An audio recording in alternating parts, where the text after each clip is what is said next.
All right, this is Whitney Fisher on July 21st, 2020 at 1:55 p.m. Pacific time, and I am going to call one of the fact-checking places.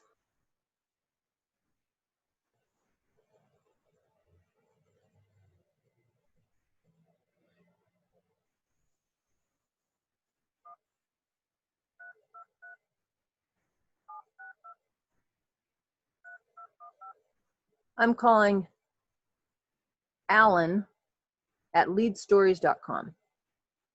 323-762-3215. Skype name Alan Atlanta. Mail 2400 Ventura Boulevard. Hi, is this Alan? Yes, is this Denise?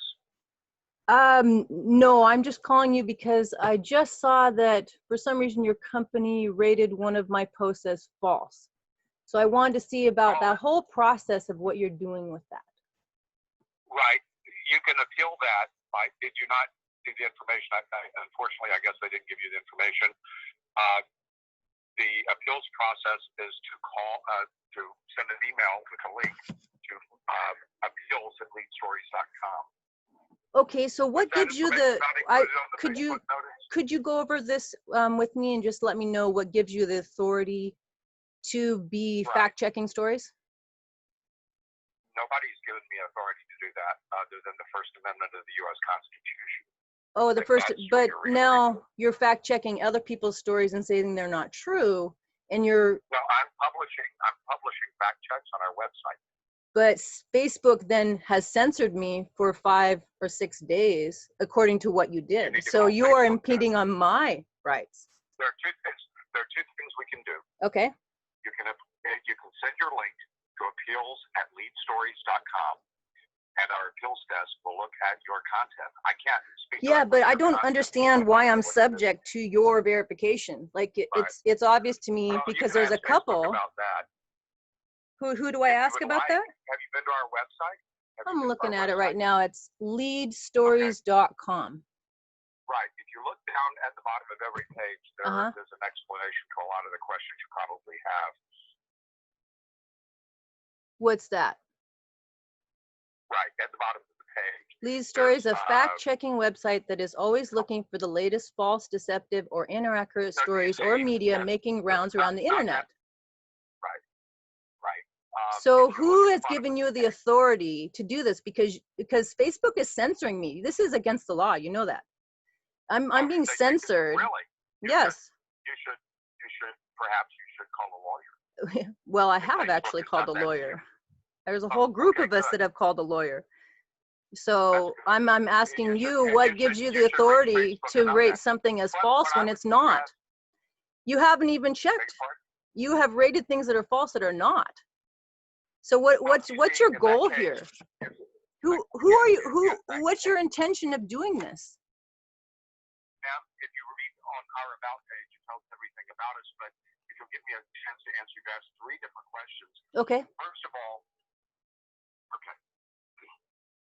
if there is a piece of content that we have rated inaccurate, false, partly false, whatever, and that we are wrong about it, the person who posted that content can send us an email at appeals@leadstories.com. But the reason that we live in the United States of America is so that we don't have to have censorship like this. But you are actually have a whole business about censorship.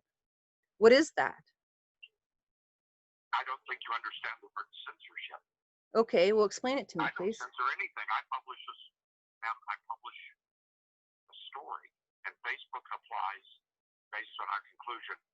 They applied labels. I don't think did they remove some content, or did they add content? I think they removed content, but they also then inhibited my ability to speak on the platform for several days until July 26th. So the Facebook is taking action based on your recommendations. I don't take that action.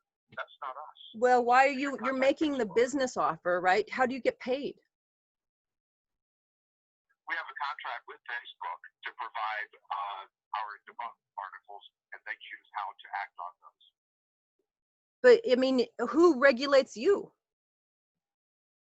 regulate us? Yeah. Well, if you're out there saying what's right and what's not right and what's true and what's not true, then we're a verified signatory of the IFCN, the International Fact Checking Network. We adhere to the Code of Principles. We're a Facebook third-party fact-checking partner, which means that we have to adhere to the contracts and the requirements that they set upon us. We're also a member of the Coronavirus Facts Alliance. It's another organization, so that's basically. yeah, who funds those organizations? So on your website, where do I find that? I'm looking at that. I see coronavirus. Who's funding those organizations that you're part of? I'm sure there's a lot of money involved in that. Yeah, I know. But we partly do, yes. We have to pay a fee in order to be part of the IFCN. But what I would suggest you do, if you have a problem with Facebook, you should contact them.